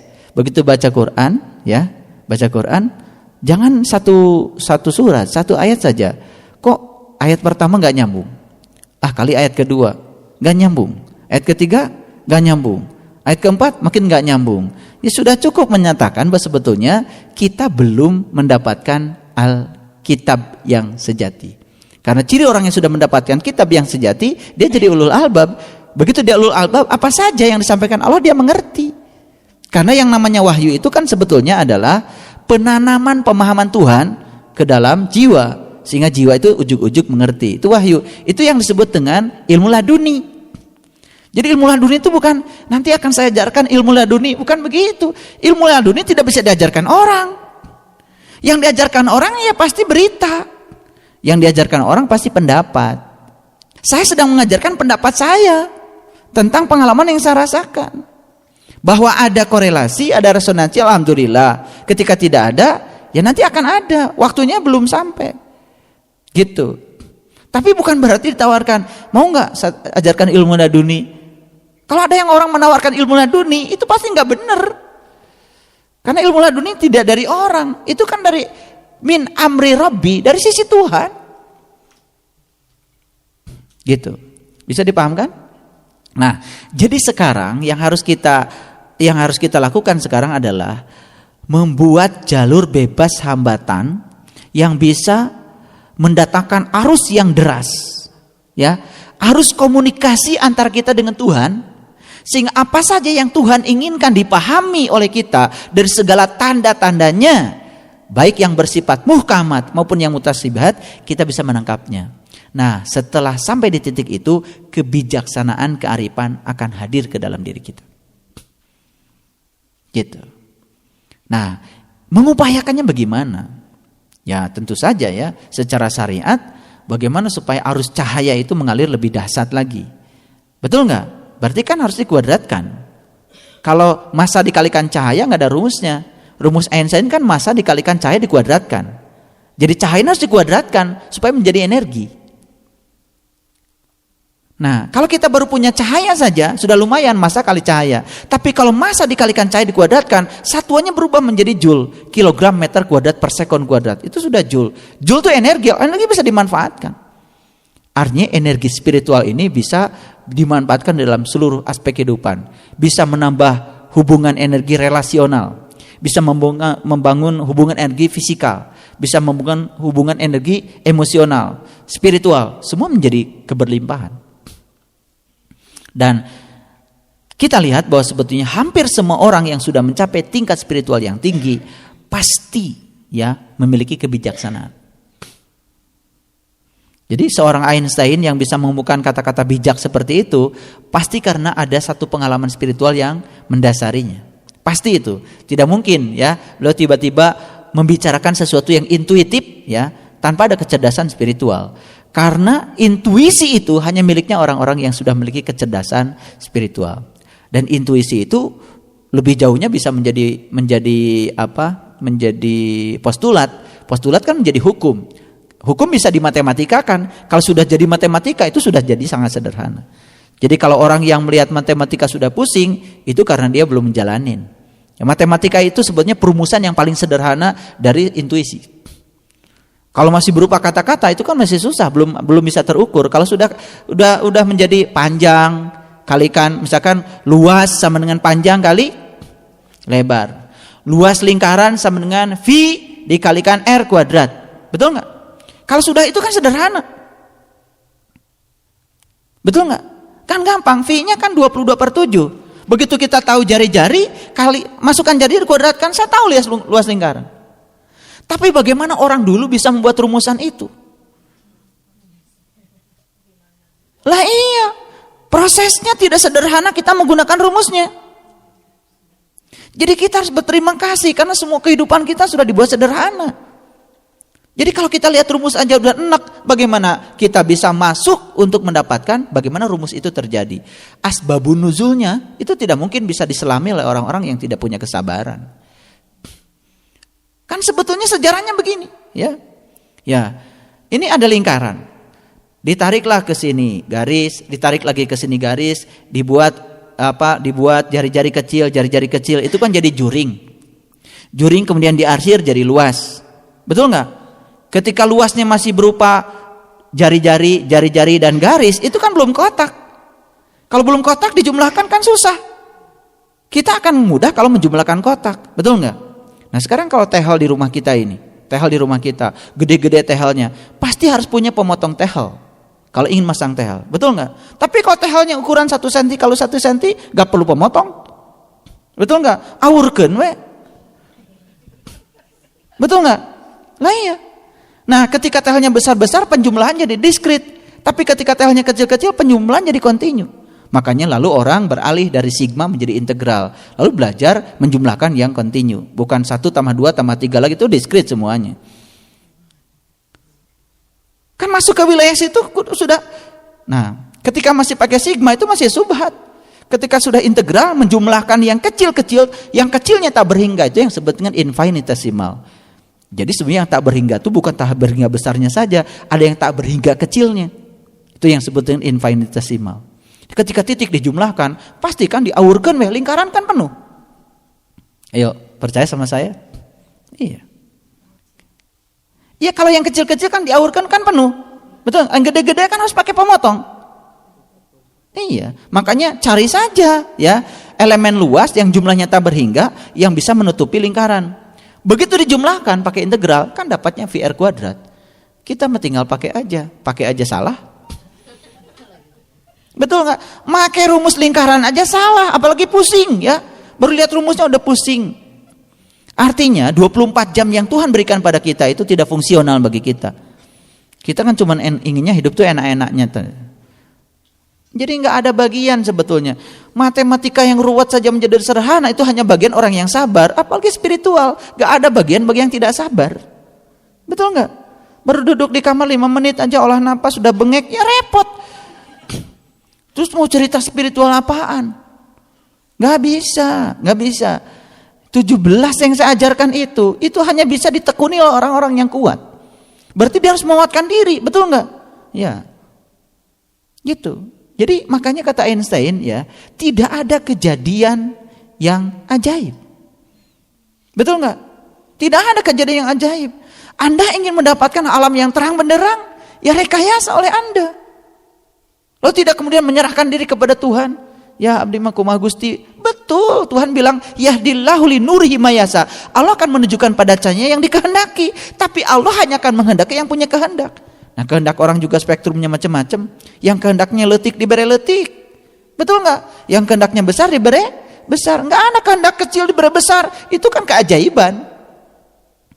Jadi tidak ada yang ajaib, semua harus direkayasa. Jadi saya ingin mengajak kepada kita, hindarkan dan berhenti mengatakan bahwa Nabi Muhammad itu hebat karena difasilitasi Tuhan. Berhenti mengatakan itu menghina Nabi kita. Nabi Muhammad hebat karena beliau ingin hebat, lalu Tuhan menyediakan fasilitasnya. 24 jam yang diberikan pada Nabi Muhammad sama dengan 24 jam diberikan pada kita? Sama. 23 tahun yang diberikan pada Nabi sama dengan 23 tahun yang diberikan kita? Kenapa 23 tahun bisa mempengaruhi orang? Kenapa kita 23 tahun tidak bisa mempengaruhi diri sendiri? Boro-boro orang lain. Kan soal menggunakan waktu. Kan kita selama ini dapat pelajarannya apa? Nabi Muhammad maraos. Betul nggak? Ti alit keneh tos dihampura segala dosana. Gusti teh kitu pisan. Betul nggak? Ya Nabi Muhammad dari kecil kata sudah diampunkan dosanya, sudah dipersiapkan jadi nabi. Lalu lu dipersiapkan jadi apa? Saya ada disiapkan jadi preman. Salah sendiri, pilihan kamu itu. Betul nggak? Jadi kalau kamu ingin dapat kebahagiaan sebahagia Nabi Muhammad bisa, asal ngikuti jalannya Nabi, kan begitu. Ini saya harus bicara karena sebetulnya Tuhan ngasih bongkahan emas yang sama. Cuman emas kita ditaruh di gudang, kita cuma lihat orang lain udah pakai perhiasan, betul nggak? Lalu iri hati, kok bagus ya perhiasannya, ganti-ganti lagi. Lah iya dia bikin setiap hari perhiasannya. Dari bongkahan emas yang sama yang diberikan pada kita. Hari ibu nyimpennya di mana? Duka tuh udah hilap deh itu, nyimpennya aja udah hilap. Sebenarnya potensi yang sama diberikan pada kita semuanya. Cuman kita kekurangannya apa? Orang lain masih bangun, kita sudah tidur. Orang lain sudah bangun, kita masih tidur. Lami teuing istirahatna. Isti terus. Nuju naon isti? Saya pikir istiqomah. Ternyata istirahat. Kelamaan. Itu. Jadi sekarang saya sedang berbicara yang terukur. Coba dicek. Yang muhkamat dicek. Ngerti enggak? Yang mutasabihat ngerti enggak? Ketika di Quran bilang, kamu mengira mereka itu bangun, padahal mereka tidur. Kami bolak-balikan mereka ke kanan dan ke kiri, sedang kedua lengan anjing mengunjur di muka pintu gua. Itu jelas mutasabihat. Betul enggak? Terus mau dipahami pakai apa? Pakai intelektual. Mau sekolah nanyakan ahli tafsir yang sama-sama masih di level penglihatan lahir, ya enggak nyampe. Tapi begitu ketemu mursyid, mengalami sendiri pengalamannya, begitu baca, oh subhanallah, hanya dalam waktu yang singkat ilmunya Nabi datang padamu.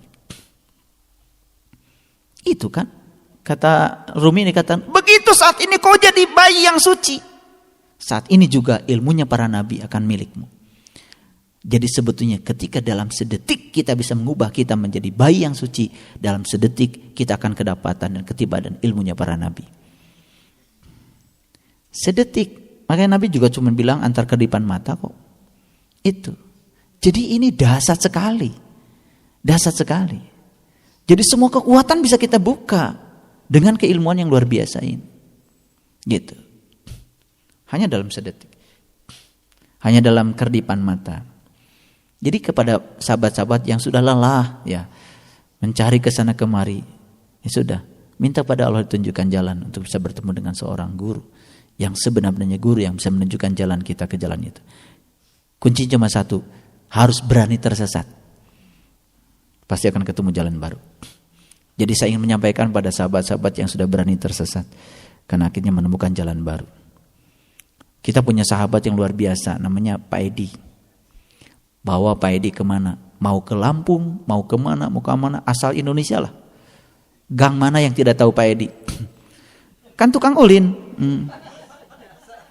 Nah, tukang ulin itu bekalnya cuma satu, berani tersesat. Jadi menguntungkan kan sekarang. Kalau saya ajak Pak Edi ceramah di sana, udah saya tidur aja. Kalau Bapak Edi nyampe. Iya, kecegat di sini dapat yang lain itu. Karena dulunya berani tersesat, banyak punya jalan baru, betul nggak? Jadi sebetulnya kita akan diberi banyak jalan baru oleh Allah kalau kita punya keberanian untuk tersesat. Luar biasa, ya, gitu. Jadi kalau segala takut, ya kan? Belum mencoba juga sudah takut, ya sudah. Bagi kamu ya rasa takut aja terus, betul nggak? Jadi setiap hari menjadi koleksi rasa takut. Kalau takut dijumlahkan jadi apa? Ya tambah takut, betul nggak? Artinya sugestinya rasa takut. Kapan kita mau keluar dari rasa takut? Itu. Oke, kita teruskan lagi. Jadi kesimpulan dulu. Ada tanda-tanda yang jelas, ada tanda-tanda yang tidak jelas. Yang jelas harusnya sudah mengerti. Yang tidak jelas kalau ingin mengerti, kamu harus menjadi ulul albab. Untuk menjadi ulul albab, kamu harus minta bimbingan Allah agar dipertemukan dengan seorang kepanjangan tangan Allah yang akan bisa menolongmu ke jalan Shiratal Mustaqim. Kuncinya cuma satu, berani tersesat, ketemu jalan baru. Itu kesimpulan. Baik, kita lihat di ayat yang berikutnya, ya. Rabbana la tuzigh qulubana ba'da idh hadaitana wa hab lana min ladunka rahmatan innaka antal wahhab. Kemudian mereka berdoa. Siapa yang berdoa ini? Ini yang berdoa tuh ulul albab. Ini nih saya mau ngasih tahu ya, ngasih kabar gembira nih. Jangan sembarang baca doa. Gak ulul albab baca doa ini, gak nyambung. Ini kan lanjutan dari ayat yang di atas. Betul nggak?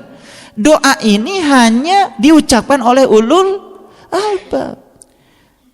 Nah coba lihat doanya. Ya Tuhan kami, Janganlah engkau jadikan kolbu kami condong kepada kesesatan sesudah engkau beri petunjuk kepada kami. Betul nggak? Berarti doa ini untuk orang yang sudah diberi petunjuk. Saking takutnya kolbunya condong lagi kepada yang tadi, yang selain Allah, maka dia minta kekuatan pada Allah. Betul nggak? Ya selama ini siapa yang baca doa ini? Semua, kata Allah, GR aja lo, nggak ada bagian untuk kamu. Betul nggak? Iya. Jadi kalau mau baca doa itu, ini pas nggak gitu? Kan harus ada pasangannya. Lalu kita mulai menghukum Allah. Kata ya Allah, kenapa ya kalau saya sudah doa Robbana la tuzigh qulubana, jangan goncangkan lagi kolbu kami, jangan pesongkan lagi kolbu kami setelah kami. Kata Allah, emang kamu kapan imannya? Betul nggak? Emang kapan kamu mendapatkan petunjuk? Betul nggak? Kapan? Kok tiba-tiba kamu doanya kayak gitu, kan aneh. Betul nggak? Saya ingin mengajarkan kesadaran supaya jangan cuma asal robana di Quran kemudian kita baca tanpa kesadaran. Coba lihat dengan cerdas. Ya Tuhan kami, janganlah engkau jadikan kolbu kami condong kepada kesesatan sesudah engkau beri petunjuk kepada kami. Dan karuniakanlah kepada kami rahmat dari sisi engkau, karena sesungguhnya engkaulah maha pemberi karunia. Jadi rahmat itu adalah kekuatan Tuhan. Ya, kapan kekuatan Tuhan akan diberikan pada seseorang? Kalau dia minta dikuatkan. Betul nggak? Jadi kalau begitu, bagaimana cara Tuhan menguatkan kita?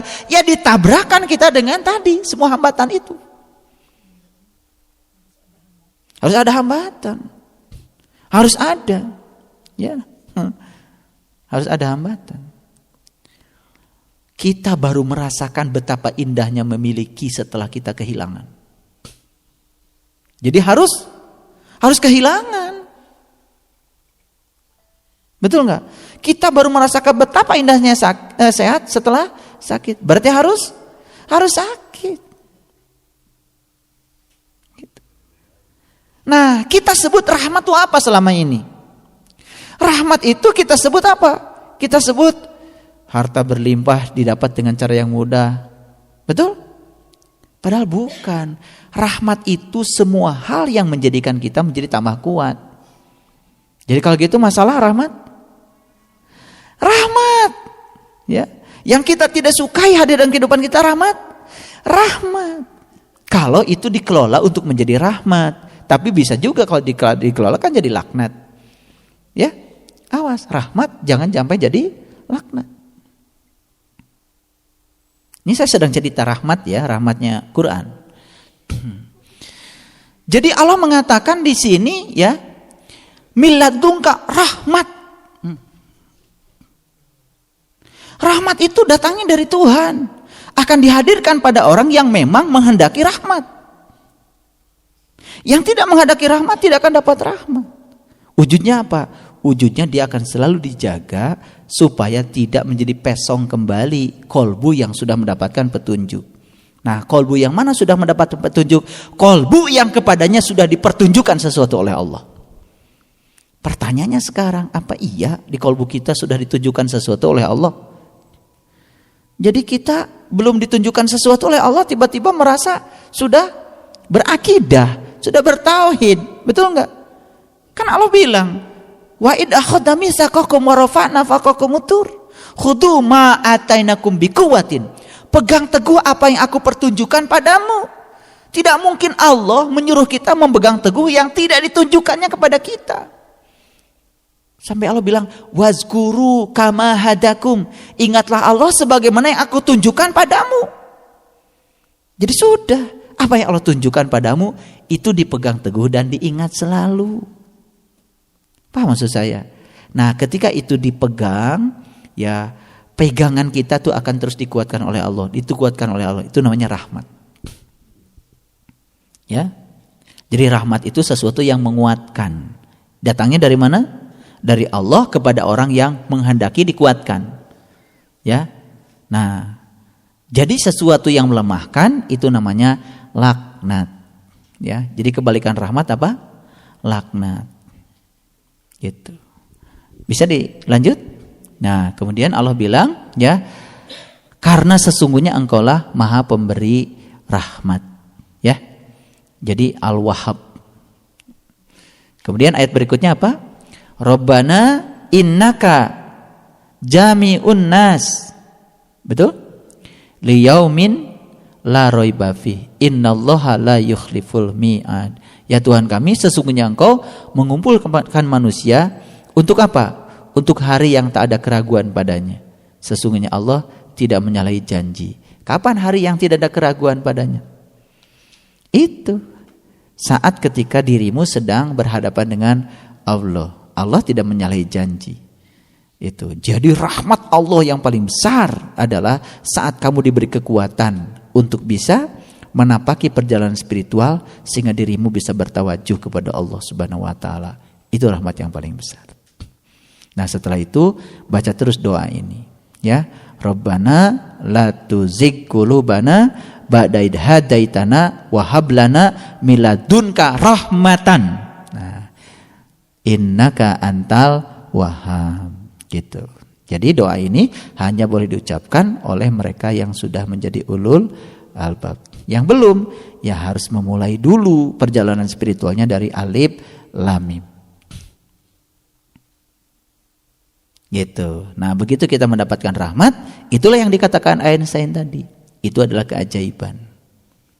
Jadi jangan merasa bahwa rahmat Allah datang pada kita karena upaya kita. Betul? Jadi jalan yang kedua tadi, menganggap apa yang terjadi sebagai suatu keajaiban. Begitu sudah terjadi, itu anggap keajaiban. Tapi sebelum terjadi, pada saat proses, kita harus berpikir bahwa tidak ada suatu kejadian yang ajaib. Jadi ketika proses, harus itu anggapan kita. Tidak ada kejadian yang ajaib. Itu berarti kita harus turut campur merekayasa kejadian. Begitu sudah terjadi, langsung bilang, ya ini adalah keajaiban. Indah ya? Indah. Dua statement Einstein ini, ya, kita dasari dengan Quran surat Al-Imran ini, kehidupan kita akan menjadi sangat dahsyat dan luar biasa. Power sekali. Baik, kita turun ke bawah. Jadi tadi Quran surat Al-Imran itu diawali dengan alif lam mim. Nah, begitu alif lam mim, langsung kita menyadari Allahu la ilaha illa. Allah, tidak ada Tuhan selain Dia. Jadi sebetulnya Allahu la ilaha illa ini dalam banget. Allah, tidak ada Dia selain Dia. Siapa yang bisa mengucapkan ini? Yang sudah sampai pada Dia. Jadi saya bukan mengatakan bahwa orang yang mengatakan la ilaha illallah itu enggak benar, enggak begitu. Ya. Tetapi alangkah indahnya kalau dia sudah sampai kepada Allah, sehingga katanya beri la ilaha illallah, la ilaha illallah, ya, tidak ada Tuhan selain Allah. Begitu mengatakan tidak Tuhan selain Allah, dia harus sampai dulu pada Allah. Ribuan kata-kata la ilaha illallah tetap saja selama dia tidak tahu Tuhan, dia akan menuhankan Tuhan-Tuhan selain Allah. Itu kata-kata yang kemudian tidak memiliki energi. Nah, itu sebabnya tidak sedikit orang yang berjalan dalam thariqat kemudian mengalami kebuntuan thariqah, yaitu rasa bosan yang luar biasa karena belum sampai di tingkat rasa. Tapi kalau sekarang fokuskan batin kita, pandangan kolbu kita kepada yang Allah tunjukkan kepada kita.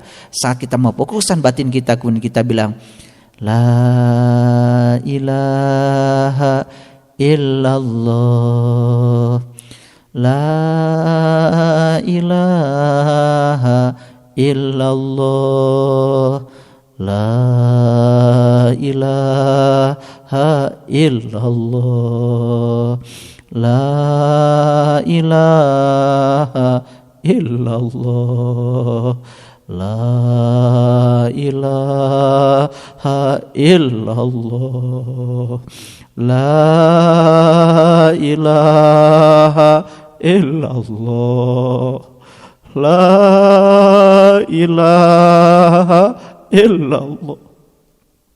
La ilaha illallah. Begitu kita membacakan ini, air mata kita terurai. Yang terasa oleh kita, semua Tuhan-Tuhan lain selain Allah hilang. Yang ada cuma wajahnya. Kullu syai'in halikun illa wajhahu.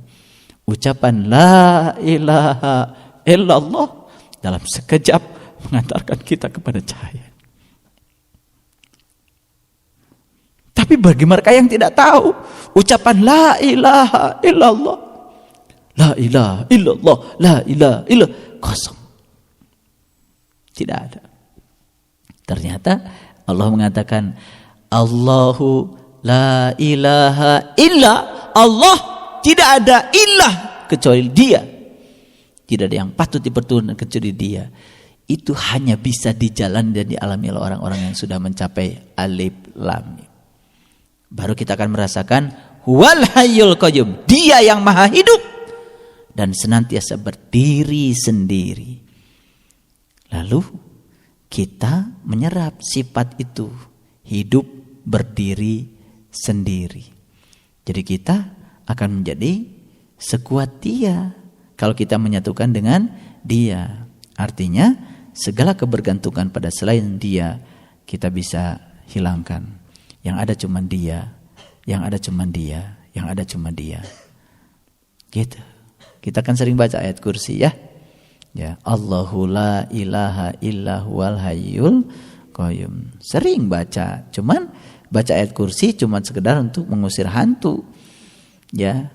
Ya, padahal hantunya enggak di luar, hantunya di dalam diri kita sendiri. Ya, segala Tuhan selain Allah tuh hantu.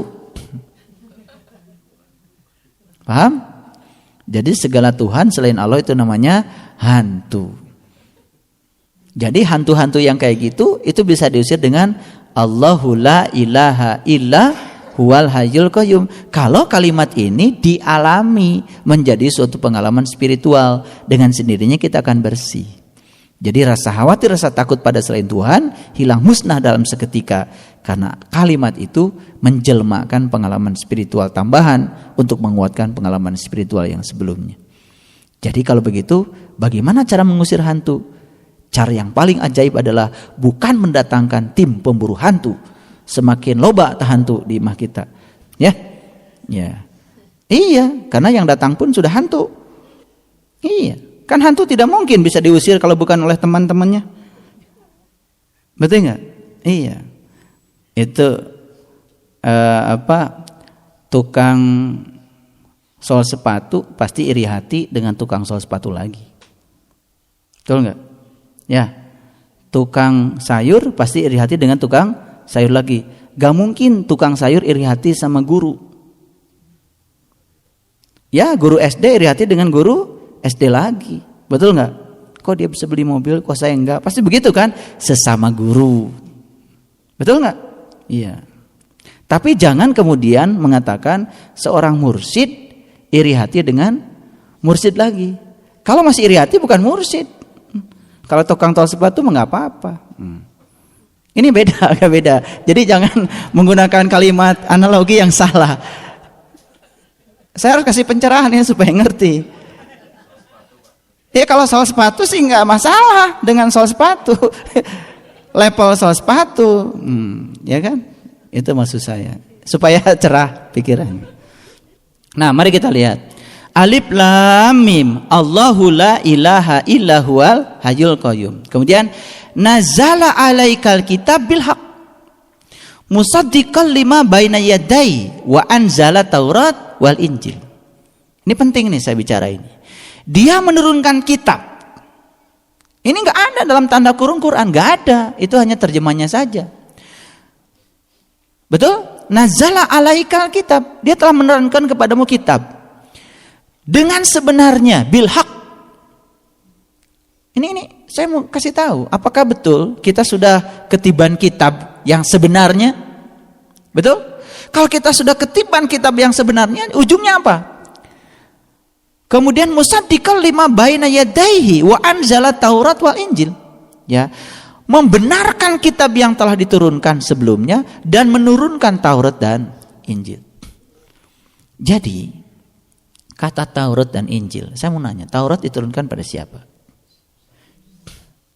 Pada Nabi Musa kan? Nabi Musa kan Bani Israel. Betul nggak?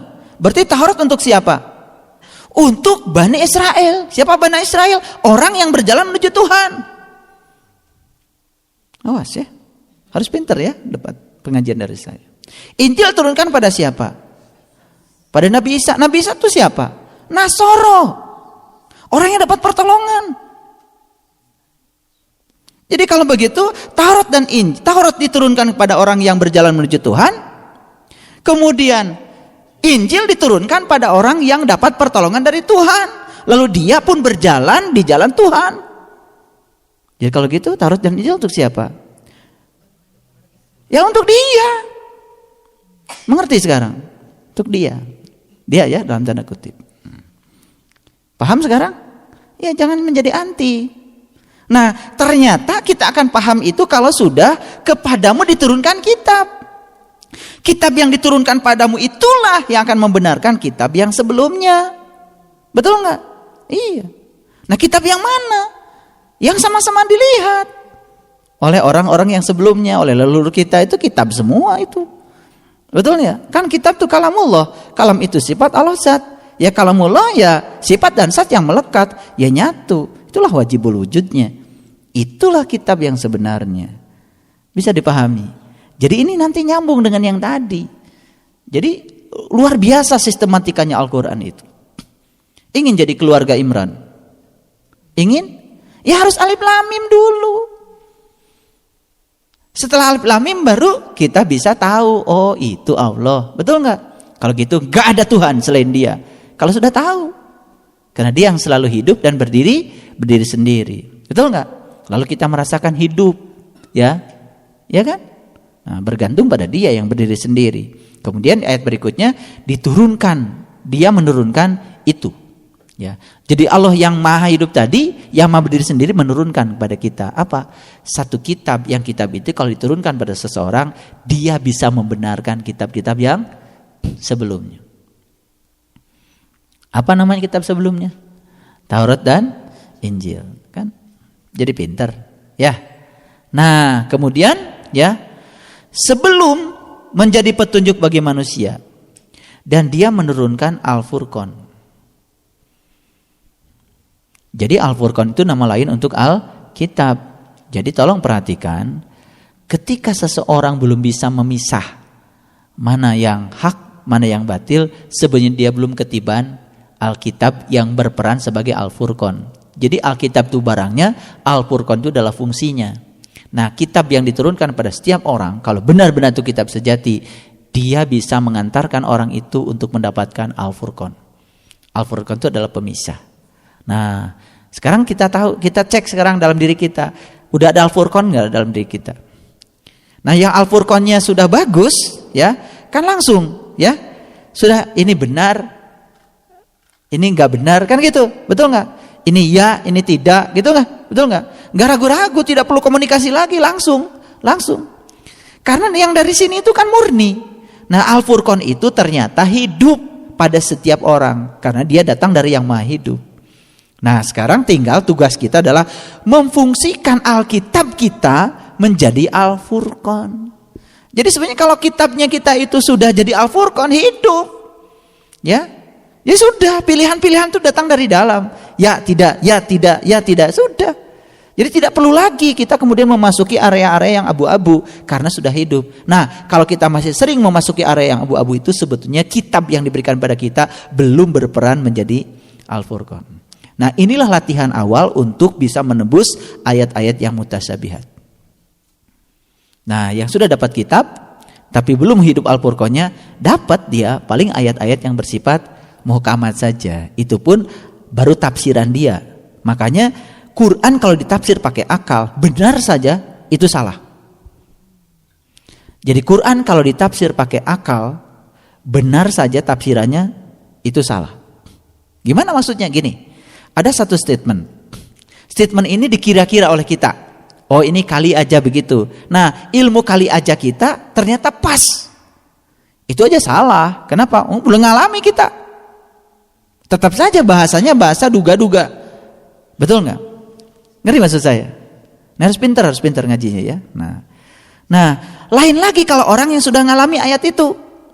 Dia memahami itu karena dia mengalaminya. Udah jelas itu bilhaq. Gak ada keraguan. Gitu. Jadi kalau orang menafsir Quran bukan pakai bahasa pengalaman spiritual tapi pakai bahasa intelektual semata, benar saja nilainya salah. Kesalahannya di mana? Kan udah benar kok salah. Kesalahan dia karena dia sebenarnya baru menebak, tebakannya pas, tapi sebenarnya dia belum ngalamin ayat itu. Paham? Kesalahan dia belum ngalamin. Itu. Tapi kalau dia sudah ngalamin ya benar banget, itu namanya bilhaq. Oke. Teruskan ya. Sesungguhnya orang-orang yang tertutup terhadap tanda-tanda Allah akan memperoleh siksa yang berat. Jadi yang tertutup itu ya berat sekali. Ya, kenapa? Karena sesungguhnya saya ingin kasih tahu. Pengertian itu hanya miliknya orang yang terbuka. Karena orang yang tertutup tidak akan pernah mengerti pengertian. Ulangi. Pengertian itu hanya miliknya orang yang terbuka. Karena orang yang tertutup tidak akan pernah mengerti apa itu pengertian. Gitu. Jadi kalau begitu, untuk mendapatkan pengertian kita harus terbuka. Terbuka bukan sekedar terbuka mata kalbu, terbuka juga untuk mendengarkan orang lain bicara, terbuka untuk menerima pendapat orang lain. Betul nggak? Ketika serba tertutup pada orang lain, nah yang muncul adalah ego. Biasanya ego itu tidak pernah membawa kita kepada yang benar. Ego selalu saja membawa kita ke alam-alam yang energi rendah. Cemburu, kesal, betul nggak? Marah, dari mana datang? Dari ego. Itu low energy. Makanya orang yang egonya kuat pasti energi spiritualnya rendah. Dan dia pasti ada di jalur hambatan. Makanya begitu di jalur hambatan segalanya terhambat, ya. Bahkan dia menjadi penghambat bukan untuk dirinya sendiri, juga penghambat bagi orang lain. Itu berbahaya. Nah, teruskan lagi, ya. Dan Allah Maha Perkasa lagi mempunyai balasan, ya. Cara Allah membalas, ya Allah menciptakan semesta ini berdasarkan hukum sebab akibat. Ulangi lagi. Jadi untuk orang yang tertutup, hidup ini sesuatu yang berat. Dari mana dia berat? Karena dia tertutup. Karena tertutup maka dia tidak memperoleh pengertian. Betul nggak? Dari tidak adanya pengertian, betul? Sehingga tidak ada pemahaman. Dari tidak adanya pemahaman, akibatnya yang ada cuma kebodohan. Itu yang disebut dengan orang-orang yang jahil. Orang-orang bodoh. Makanya seburuk-buruknya makhluk ada orang-orang yang tidak bisa mengingat Tuhan. Kalau di Quran lebih kencang lagi. Seburuk-buruknya makhluk adalah orang yang pintar Quran, pintar hadis, tetapi dia tidak merasakannya. Makanya kata Gus Dur, ya, banyak orang yang hafal Quran, hafal hadis, tapi cuma dongeng saja. Nah akibatnya Quran dan hadis hanya di level dongeng, tidak di level akhlak, tidak di level perilaku, dan tidak memberikan dampak apa-apa terhadap kehidupan. Baik, kita teruskan. Sesungguhnya bagi Allah tidak ada satupun yang tersembunyi di bumi dan di langit. Ya, Dialah yang membentuk kamu dalam rahim sebagaimana dikehendakinya. Nah, jadi Allah membentuk kita itu di dalam rahim. Ingat ini kalimatnya indah, sebagaimana yang dikehendakinya. Jadi bentuk kita tidak sebagaimana yang dikehendaki oleh kita. Oke? Jadi bentuk kita sebagaimana yang dikehendaki oleh Dia. Betul? Nah, kalau begitu berhenti membicarakan tubuh yang ideal hanya berdasarkan ramping tidak ramping, gendut tidak gendut. Udahlah, berhenti aja. Ya. Saya tidak pernah nawar sama istri saya harus apa gitu, enggak. Ya. Ya sudah, karena sudah berhenti. Yang paling penting itu sekarang nih, mata untuk apa? Hidung untuk apa? Telinga untuk apa? Bibir untuk apa? Kelingking untuk apa? Jari manis untuk apa? Itu yang penting. Kedua tangan untuk apa? Jadi ini yang tidak pernah dibicarakan. Perguncingan tentang tubuh pasti hanya menyangkut soal apa? Menyangkut soal langsing tidak langsing, seksi tidak seksi. Itu semua ujung-ujungnya kan hawa nafsu. Betul nggak? Kalau sudah tidak pakai hawa nafsu ya sudah. Berarti kan sudah apa yang terjadi keajaiban. Gendut tuh keajaiban. Langsing juga keajaiban. Iya, saya harus bicara begini. Apa yang sudah terjadi itu keajaiban. Jadi begitu dapat gendut, ya sudah, inilah keajaiban. Sudah, selesai. Jadi ini berita penting buat mereka-mereka yang hari ini masih berkecamuk di situ. Apalagi ada tuntutan, misalkan dari pasangan hidupnya harus begitu begini, kan capek. Karena kita diajarkan di Quran surat ini, Allah membentukmu sebagaimana yang dikehendakinya. Ini bukan saya, kalau orang dengar CD saya ini nanti salon-salon kecantikan pasti berpikir ulang. Saya bukan anti salon, silahkan. Karena apa? Ya, semua kejadian tidak ada yang ajaib, betul nggak? Kalau ingin langsing, ya upayakan. Pengen langsing tapi makan terus, ya mengharapkan keajaiban, itu yang salah, betul nggak? Nggak apa-apa, saya segala di dahar, yang penting udah kayak ajaib. Begang sorangan, itu nggak boleh. Tapi kalau sudah berusaha langsing tetap gendut, itu keajaiban. Saya sedang berbicara keajaiban buat mereka yang sudah berusaha langsing tapi tetap gendut. Karena sebetulnya yang menyebabkan dia gendut karena takut gendut. Ya, rasa takut gendut itu, kata gendut ada di alam bawah sadarnya. Itu yang menarik semua potensi gendut, betul nggak? Iya, makanya begitu dia takut gendut, makanan banyak terus. Ini saya kasih tahu. Kenapa makanan di rumah saya banyak terus? Karena takut gendut. Semesta telah merespon rasa takutmu. Ngerti maksud saya? Jadi saya ini berbicara resmi, ya. Resmi pakai Quran. Jadi surat Ali Imran ayat 7 itu, ya, tentang mutasabiat dan mukamat itu resmi. Ya, ini resmi. Jadi artinya Tuhan membentuk kamu sebagaimana yang dikehendakinya. Jadi Tuhan ingin mengajarkan yang mukamat, ingin mengajarkan yang mutasabihat. Betul nggak? Lalu dibentuklah kamu ini. Jadi kamu ini dibentuk oleh Tuhan untuk kepentingan Tuhan.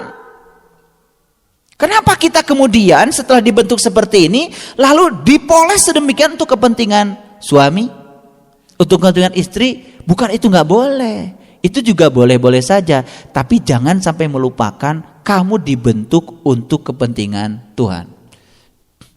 Nah, sekarang yang terjadi adalah lupa bahwa kita dibentuk untuk kepentingan Tuhan, lalu kuku dipanjangin. Ya sudah, nyolok. Ya kan kalau lihat orang, lihat dari kukunya. Kalau saya begitu jempolnya kukunya panjang, ya sudah, kasihan deh lo.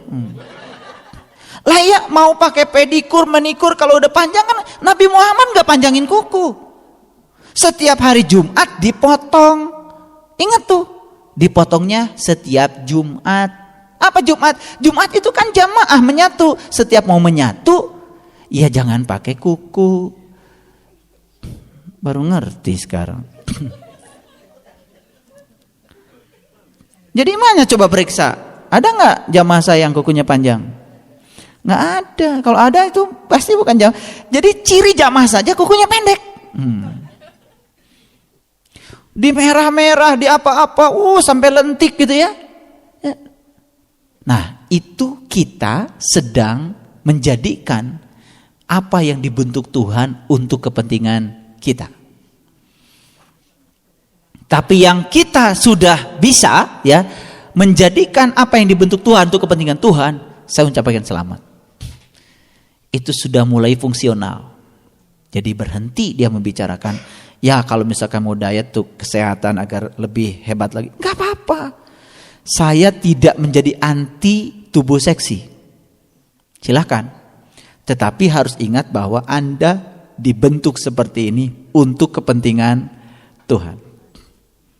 Nah, kalau ayat 6 sudah dilalui, maka kita akan bisa masuk ayat 7. Kita masuk ayat 8, ayat 9. Sehingga kita akan berada di low, di high energy. Kita ada di jalur bypass, bebas hambatan. Oke, kesimpulan.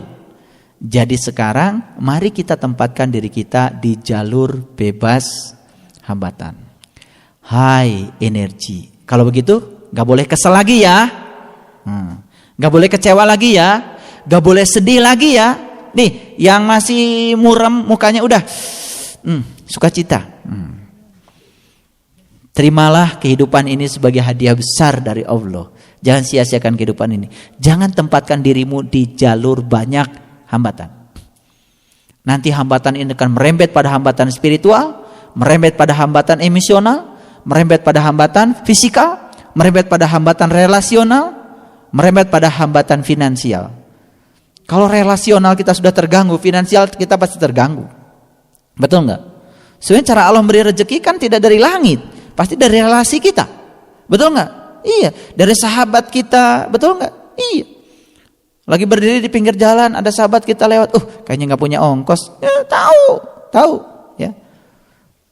Sahabat sejati itu pasti tahu, ya. Sahabat sejati itu adalah orang yang tidak pernah membuka aib kita pada siapapun, sekalipun dia disakiti oleh kita. Itu ciri sahabat sejati. Dia tahu aib kita. Sekalipun dia disakiti oleh kita, dia tidak pernah membuka aib kita pada siapapun. Itu sahabat sejati. Itu karena dia sudah mencintai kita. Karena sudah ada pikiran, sudah ada kekuatan positif di dalam dirinya. Baik, hari ini saya memberikan sesuatu yang luar biasa. Ini jalan tol menuju spiritualitas. Ali Imran 1 sampai ayat yang ke-9 ini luar biasa. Makanya doanya supaya kita berada di jalur bebas hambatan. Rabbana la tuzigh qulubana ba'da idh hadaitana wa hab lana min ladunka rahmatan innaka antal wahhab. Sudah hafal doa ini semua? Hafal, cuman selama ini enggak ngerti. Kuping-kuping nak. Karena banyak orang yang baca Rabbana ya ngiluan we duka naon eusina mah. Jadi doa ini sekarang saya tegaskan hanya untuk orang yang sudah mendapatkan petunjuk, supaya dia tetap tidak pesong lagi kolbunya, tidak melenceng lagi, tidak kembali ke masa lalunya. Maka dia minta kepada Allah dikuatkan dengan rahmatnya. Nah, rahmat Allah akan menguatkannya kalau dia bersedia untuk dikuatkan. Allah bukan Doraemon. Begitu kita minta dikuatkan kita jadi kuat, tidak. Begitu minta dikuatkan kita akan diberi banyak masalah. Paham sekarang? Para nabi, para rasul, para bijak, para suci tidak ada dilahirkan di lingkungan yang mudah dan beradab. Hampir semua nabi dan rasul dan orang-orang suci dihadirkan di lingkungan orang-orang lingkungan yang susah. Nelson Mandela untuk menjadi orang bijak harus 27 tahun beliau di penjara. Ya, dengan politik apartheidnya. Ya, karena kulit hitam kemudian harus diasingkan. Jadi seakan-akan orang yang hitam tidak punya hak untuk hidup bahagia. 27 tahun di penjara itu tebusannya beliau untuk menjadi orang bijak. Tapi begitu keluar Nelson Mandela ditawari oleh staf-stafnya, kita balas saja orang yang memenjarakan Anda. Kemudian Nelson Mandela, tidak. Karena mereka telah berjasa mengantarkan saya menjadi saya yang hari ini. Luar biasa. Ya, Nelson Mandela. Kemudian beliau pergi dengan tenang. Subhanallah. Dan semua nabi dan semua rasul begitu. Nabi Muhammad ketika ditawari ditawari untuk membalas semua orang-orang yang telah menyakitinya, Nabi Muhammad cuma mengatakan, dia melakukan itu padaku semata-mata karena dia tidak tahu. Makanya beliau berdoa, Allahumma hdi qaumi fa innahum la ya'lamun. Tuhan, tunjukkan jalan pada dia, berikan hidayah pada dia. Dia melakukan itu padaku semata-mata karena dia tidak tahu. Tidak tahu. Orang yang tidak tahu tidak boleh dihukum. Jangan kita memaksakan orang lain untuk mengerti apa yang kita ingin dimengerti. Kita harus memberikan pengertian. Jangan memaksakan kehendak pada orang lain. Sekarang sudah diajarkan doa untuk berada di jalur bebas hambatan. Doa saja tidak cukup. Tapi kita harus menempatkan diri kita di jalur bebas hambatan. Pak, bisa nggak saya di jalur bebas hambatan waktu macet? Bisa. Bebas hambatan dalam macet. Bisa nggak Pak saya berada di jalur bebas hambatan ketika banyak orang yang menyakiti? Bisa. Orang yang menyakiti adalah jalan tol bagi kamu untuk menempuh jalur bebas hambatan. Inilah jalan tol spiritualitas. Assalamualaikum warahmatullahi wabarakatuh.